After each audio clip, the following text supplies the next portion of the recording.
Santiveros. Sabi ko na sa inyo, ayaw nyo maniwala eh. Puro fake yan eh. Sabi niya ang League of Cities. Di ba? Pinangangalandakan pa niya. Ang yabang pa niya. Pero sige po, yung League of Cities of the Philippines versus COMELEC, the Supreme Court, in its original decision in 2008, unanimously declared the cityhood laws unconstitutional. Meron, sabi niya, mga unanimous decision na napaliktad yung League of Cities. Sabi ng Korte Suprema, ma'am, di po unanimous decision yun. Lugot sa... grabe si Risa talaga. Ang fake-fake niya. Risa, ang fake-fake mo. Hindi, fake news. Napaka-fake, di ba? Ang fake-fake niya. Grabe si Risa talaga. Ayan, napahiya siya. Bago yung isa sinasabi niya, hindi, yung isang sinabi ko. Unanimous. Nga unanimous. Kaya po na-reverse yun, Ma'am Risa, ay dahil naging moot and academic.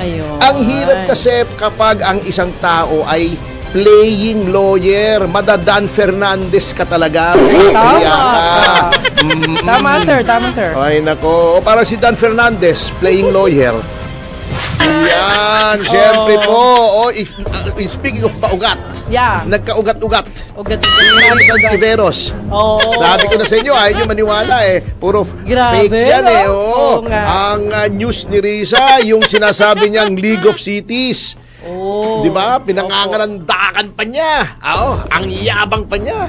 Meron, sabi niya, mga unanimous decision na napaliktad yung League of Cities. Sabi ng Korte Suprema, ma'am, di po unanimous decision yun. Hindi unanimous yun. Dapat palitan niya na yung assistant niya. Bago. Hindi, alam mo, swabe pa nga itong si the lovely Attorney Ting, yung tagapagsalita ng ating kataas-taasang hukuman. Sabi pa niya, hindi ko alam kung saan yun nakuha yan. Good. Saan ang galing yun? Sasagutin ko yun. Hinugot news na naman. Hindi, sasagutin ko yun. Kung saan ang galing yun. Hinugot ni Risa sa puwet niya. Hinugot sa ano mo, tadyang. Ano yun? Ako nga, no? Ang babaeng hinugot sa aking tadyang. Pelikula yun, ha? Pelikula yun, no? Maalala talagang lang. Fake na naman. Itong si Risa. Risa, ang fake niya, no? Grabe. Ang fake niya. Uso ngayon eh, sir. Hindi napapansin. Grabe si Risa talaga. Ang fake niya. Risa, ang fake mo. Hindi! Fake news! Napaka-fake, di ba? Ang fake niya. Grabe si Risa talaga. Ayan, napahiya siya. Bago yung isa sinasabi niya, hindi, yung isang sinabi ko. Unanimous. Nga unanimous. Kaya po na-reverse yun, Ma'am Risa, ay dahil naging moot and academic. Ang hirap kasi kapag ang isang tao ay playing lawyer. Madadan Fernandez ka talaga.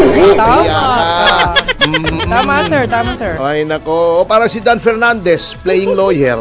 Ang sagot niya dun sa right to remain silent at saka the right against self-incrimination na ini-invoke namin noon sa Quadcom. Hindi, nasa Constitution din, right to information. Hindi niya kasi alam, yan ang sinasabi ni Senator Miriam Defensor Santiago. Hindi porket nabasa mo yon, naintindihan mo. Sir Dan, ang right to information is an entitlement of the citizen against the government. Ang citizen po ang may right to information against the government. Ang government po ay walang right to information as against a citizen. In fact, all citizens have the right to privacy. They have the right to remain silent. They have a right not to incriminate themselves. Nako. Kasi naman playing lawyer. Monday, sir. Fake na naman. Kasi kita mo si Tito Soto. Hindi daw unanimous. Kasi may dalawa daw, hindi bumoto. Ano ba yun? Kasi yung isa nag-abstain, yung isa ay wala, di ba? On leave. Sir, unanimous kasi tinitignan po ang unanimity doon sa mga nag-participate at bumoto, hindi sa kabuuan ng membership ng Supreme Court. In fact, ang rules ng Supreme Court, kapag hindi ka nag-participate, hindi ka makakaboto. Correct. So, majority lamang para manalo noong those who participated in the deliberations and who voted. Yan. Pag lahat na nag-participate at bumoto, iisa lamang ang boto, either for or against, unanimous po yun. Kapag walang dissenting opinion, unanimous po yun, mga sir. Yun. Parang yung Ong versus Senate na naipanalo ko sa Supreme Court, unanimous po yun. Yun po ang mga ganon, ang unanimous. Ay nako, nak ng teteng. Baka version nila yon. Gustong mag-abogado eh. Buti pa si Kwan. Kasi pag gusto mo mag-abogado at hindi ka naman abogado, nagkakamali ka. Eh yung mga abogado nga nagkakamali pa. Minsan ako, nagkakamali rin ako. Inaamin ko.